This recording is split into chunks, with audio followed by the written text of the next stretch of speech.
ঠাকুর মশাই কিন্তু খুব সুন্দর অঞ্জলি দিয়েছে, এতটাই দেয় না আমাদের প্রতিদিন তাই না? আমি তো দিচ্ছি, এতটাই প্রথম অঞ্জলি দেয় না, উনি অনেকক্ষণ ধরে অঞ্জলি দিয়েছেন ঠাকুর মশাই।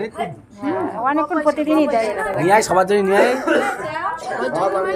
চলে এসছি, এই যে দিদিভাই চলে এসছে আজকে বাড়িতে পুজো। দিদিভাইকে বলেছিলাম, এই যে প্রকাশও এসছে, প্রকাশের বউ এসছে, মেয়ে এসছে, শুভ্রা দিদিভাই এসছে, সবাই এসছে। যারা যারা আসে তাদের তারা সব ফাইন হবে তো, যারা আসেনি তাদের কিন্তু সব ফাইন হবে, কিন্তু লাইভে সব ফাইন হবে, তাই তো দিদিভাই? আমি তো সবাইকে বলেছিলাম আসতে, কিন্তু আসেনি অনেক। সত্যি এত সুন্দর পুজো পাঠ হচ্ছে না, খুব ভালো লাগছে। আচ্ছা, মানে এসে এই যে দবানো হচ্ছে না, এটা পুরো দিও না, এগুলো পুরিয়ে একটা জায়গায় রাখো। মায়ের এটা সব দেখাই, পায়ে পায়ে দেখো, এই আসনটা দে,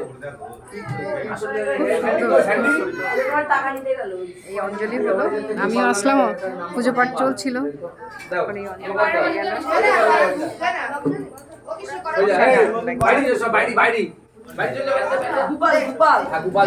তোমরা যে যে আসেনি সবাই চলে এসো। এই একটা দিদি ভাই